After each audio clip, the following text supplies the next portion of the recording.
My sister sneered at my son. "You're a nobody here. You don't belong." Then turned to me and said, "You two can leave." I smiled and said, "Of course.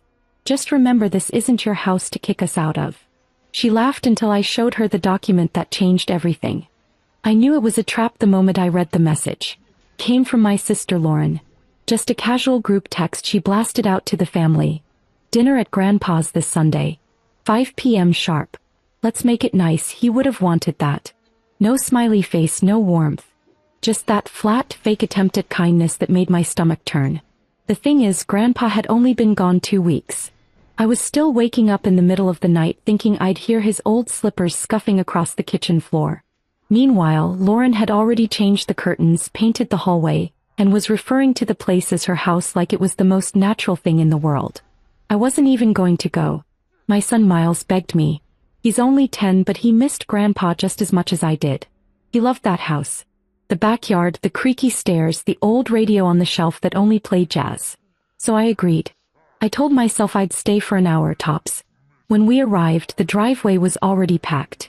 I recognized Aunt Jean's SUV, Uncle Craig's truck. The whole extended circus had shown up. Lauren always knew how to work a crowd. We walked in without knocking, which used to be normal when Grandpa was alive. Now it felt wrong. Everything was off. The smell hit me first. Something expensive and heavy, like she'd sprayed the place with a perfume bottle meant for department store samples. Gone was the scent of Grandpa's cinnamon tea and motor oil from the garage. And then Lauren came into view. Dressed up like she was hosting a gala, not a family dinner. Her lips curled slightly when she saw us. I noticed the pause. She looked directly at Miles before she said anything. "Didn't think you'd actually show up," she said to me. I ignored it. I told her hello. Miles did too. He even smiled, polite as ever. That's when she bent down slightly and said to him, clear enough for the few people nearby to hear, "You're nobody here. You don't belong." Then she stood up and looked at me. "You two can leave." Everyone nearby went quiet. I just smiled. "Of course. Just remember this isn't your house to kick us out of." She laughed. Actually laughed. Loud enough that people turned to look. "You're still holding on to that fantasy? Grow up, Alice. He didn't leave a will. The house is mine. Get over it." I reached into my bag, and when I pulled out the envelope, the room changed. I didn't even have to open it yet. She saw the lawyer's stamp on the back and went pale. But I wasn't going to hand it over. Not yet. I had planned for this. Because what Lauren didn't know, what no one knew, was that this wasn't just about the house. Grandpa had hidden more than anyone guessed. And I was only just beginning to uncover it. Lauren recovered fast. He always did. "That could be anything," she said, waving her hand like the document was junk mail. "You probably typed it up yourself." I didn't bother answering. I just looked around the room. Every set of eyes was on us. A few people shifted awkwardly. No one liked Lauren, but no one liked conflict either. Uncle Craig stepped forward and asked what was going on. I told him the truth, plain and simple. Grandpa left a will. A real one. Signed, witnessed, notarized. His lawyer gave it to me exactly 9 days after he passed, just like Grandpa instructed. Lauren rolled her eyes and crossed her arms. I watched her face twist as I started to read. I, Gerald Raymond Holloway, being of sound mind and body. She cut me off before I could go on. "This is ridiculous. Why would he give you anything? You were barely here. I'm the one who stayed. I'm the one who cleaned up after him when he got sick." That was a lie, and we both knew it. I was the one who came every other day after work. I bought his groceries, filled his prescriptions, cleaned the fridge when she let things rot. Miles even sat with him in the evenings while I cooked. Lauren showed up twice in 3 months, once to ask about the house, the other to ask if he'd added her name to the deed yet. I handed the will to Uncle Craig. I wanted someone neutral to see it. He adjusted his glasses and took his time. "Read the first page, then the second." He looked up and said, "This says the house goes to Alice, along with the 1-bedroom apartment on Walnut Street." Lauren actually stepped backward. I don't think she expected to hear it from him. Still, she wasn't going down without a fight. "This doesn't mean anything. I'm still living here. I've already changed my address. The utilities are in my name.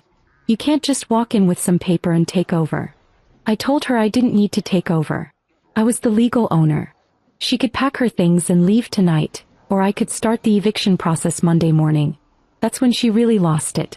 She started yelling not just at me but at everyone.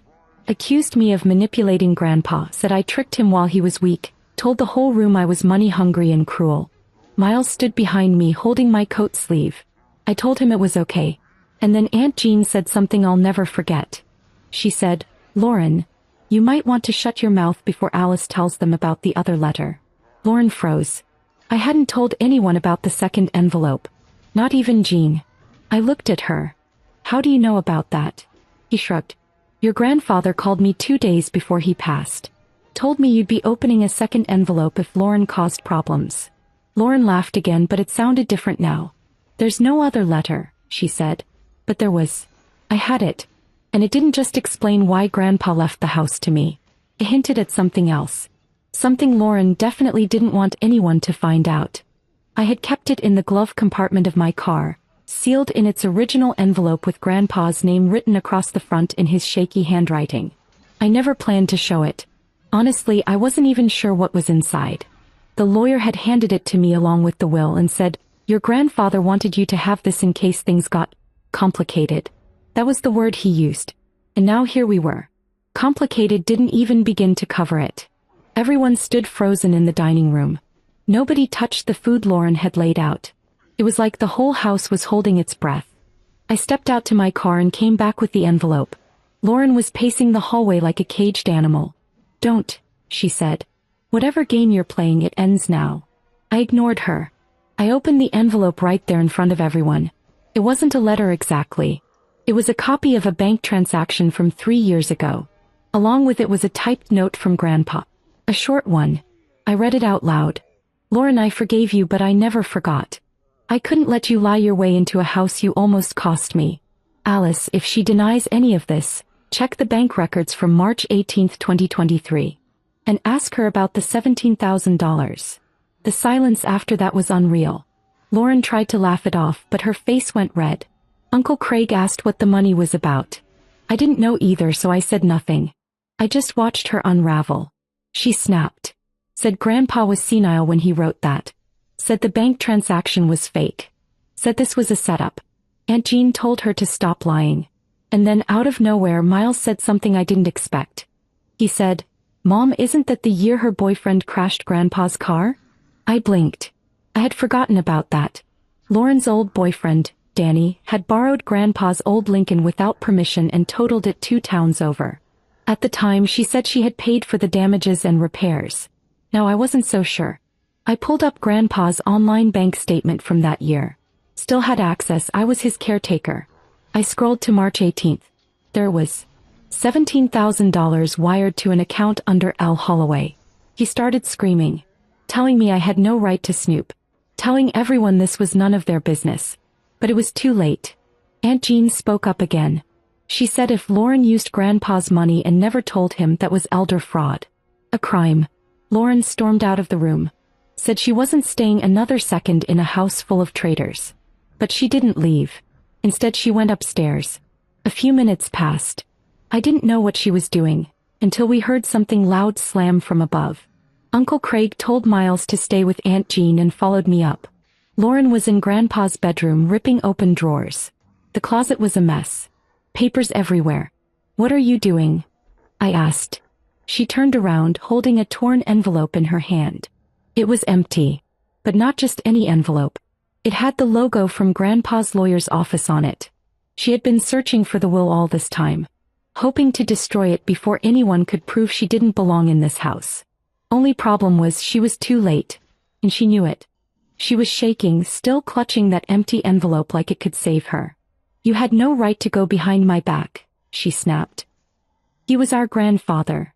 I told her I didn't go behind anyone's back. I just showed up. I was there when it mattered. He kicked one of the drawers shut and told me I was lying. Said Grandpa promised her the house. That he told her himself months before he died. I didn't argue. Maybe he did say that to her at some point. Maybe he wanted to keep the peace or avoid a scene. He probably never thought she'd take it this far. But now she had turned his bedroom upside down looking for a way to erase the truth. Uncle Craig stepped between us. He told her this was over and if she didn't calm down he was calling the police. Lauren backed down but didn't leave. Instead, she sat on the edge of the bed, arms crossed, eyes staring through the floor like she was planning something. I felt it then. This wasn't going to be a one-night problem. She wasn't going to walk away. Not easily. Downstairs, people had started quietly grabbing their coats. The dinner had officially fallen apart. Miles came up and asked if we were going home. I told him yes. On the way out, Aunt Jean pulled me aside. She said she was proud of me. That Grandpa would have been too. I didn't know how to respond to that. All I could think about was how fast everything had spiraled. Later that night, while I was putting Miles to bed, my phone buzzed. A text from an unknown number. It said, "You don't know what you've done. This isn't over." No name, but I knew who it was from.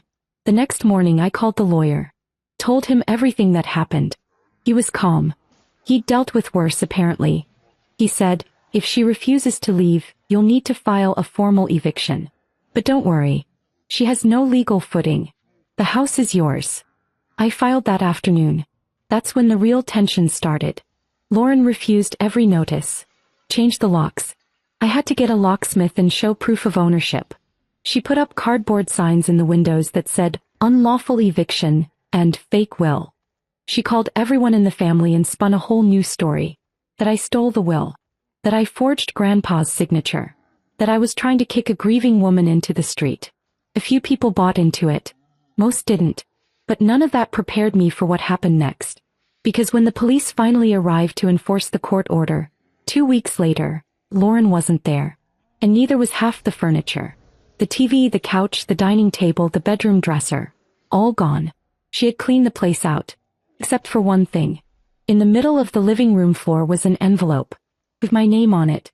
I stood in the doorway for a long time just staring at it. The house was weirdly quiet. Empty in a way that didn't feel peaceful. That envelope sat dead center on the hardwood, perfectly placed like she wanted it to be found. No dust around it, no footprints leading away. Just my name in sharp black ink. The officer beside me asked if I wanted to open it then. I said no. Not in front of anyone. He made his report, took photos of what was missing, and gave me the standard speech about pursuing stolen property. I barely heard a word of it. After he left, I sat on the floor next to the envelope and finally opened it. Inside was a folded photo. Just one. It was a picture of Miles. From a school event last year. One Lauren hadn't even attended. He was smiling mid-laugh, completely unaware the photo was being taken. I turned it over. On the back she had written, "You'll regret taking this from me. Enjoy the house.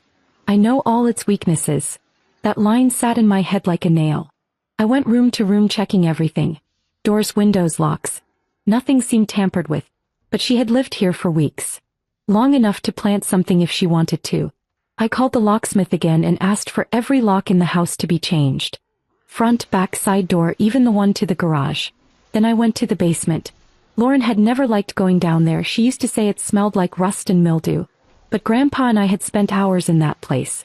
It was where he kept his old tools, his radio gear, and the fireproof box where he stored his personal things. The box was still there. But when I opened it, everything was gone. No old documents. No spare keys. No photos. Just an empty velvet pouch. That's when I knew this wasn't over. She had taken something and it wasn't furniture. I spent the next few days searching the house top to bottom. Even checked the crawl space and attic. And then on day 4 I found something. Behind the bookshelf in the study. A loose panel. Looked like someone had yanked it off and put it back in a hurry. Inside was a small box with a USB drive taped to the lid. No label. No instructions. I took it straight to my laptop. There was only one file on it. A video. It started with Grandpa, sitting right at the desk I was now using. The recording was a little grainy, like it was taken on an old phone. He looked tired but serious. "I don't know if this will ever be needed," he began, "but if you're seeing this, it means Lauren has done what I feared she might. And I need you to know the truth." I leaned in, heart pounding, because whatever was coming next wasn't just about a house. It was something he had buried. Something he didn't want anyone, especially Lauren, to find. Grandpa sat there in the video, hunched forward with his hands folded like he was holding something back. "I always thought I had more time," he said. "Time to fix things, time to say things. But I'm not going to pretend anymore. If Lauren's done what I suspect and if you've found this, then I need you to listen. I paused the video right there. My hands were cold, fingers hovering above the trackpad. This wasn't some final goodbye. This was a confession. I pressed play. He went on. Told the story slowly, deliberately. It started 31 years ago. Back then, Grandpa was still working at the machine shop and had a brief, bitter falling out with our grandmother years before she passed. He said for a few months they weren't even speaking. He stayed in a rental apartment not far from the house. And during that time he made a mistake. He got involved with someone else. He didn't say her name, just that she was younger, troubled, and that she disappeared after a few months, leaving behind a newborn. A daughter. He said her name was Lauren. I felt like the floor tilted underneath me. He said he tried to take custody once he found out, but her mother vanished again, moved states, changed numbers. He didn't see Lauren again until she was 7, when the mother dropped her off without warning and said, "She's yours now," and walked away. Grandpa said he raised her because no one else would. But he never told her. Never told anyone. Not even Grandma. He said Lauren always acted like something was missing. Like she was angry at the world for handing her a script she never agreed to. "She always asked why I treated you different, Alice," Grandpa said. "But how do you tell someone they're your daughter and your granddaughter's aunt at the same time?" I paused the video. My head was spinning. Lauren was my aunt? I hit play again. I thought leaving her the house would make it worse. He expected it. She wanted it like it was owed to her. But she never came for me, not once in those last months. "You did, Alice. You and Miles. You didn't ask for anything. That's why the house goes to you." The video ended there. Just like that. I sat staring at the screen for what felt like hours. No one else knew this. Not Aunt Jean, not Uncle Craig, no one. It explained everything and made everything worse at the same time. I didn't tell anyone. Not right away. I had the house back, but now it felt different. Like it held a secret I wasn't sure what to do with. Then a week later I got another message. A simple email with no subject line. It said, "We're not done." There was an address at the bottom. Not Lauren's. A storage unit. And the name on the lease? Gerald Raymond Holloway. Signed 6 months before he died. Whatever he left there, I had a feeling, would be the final piece. And somehow I already knew Lauren was going to be there. Waiting.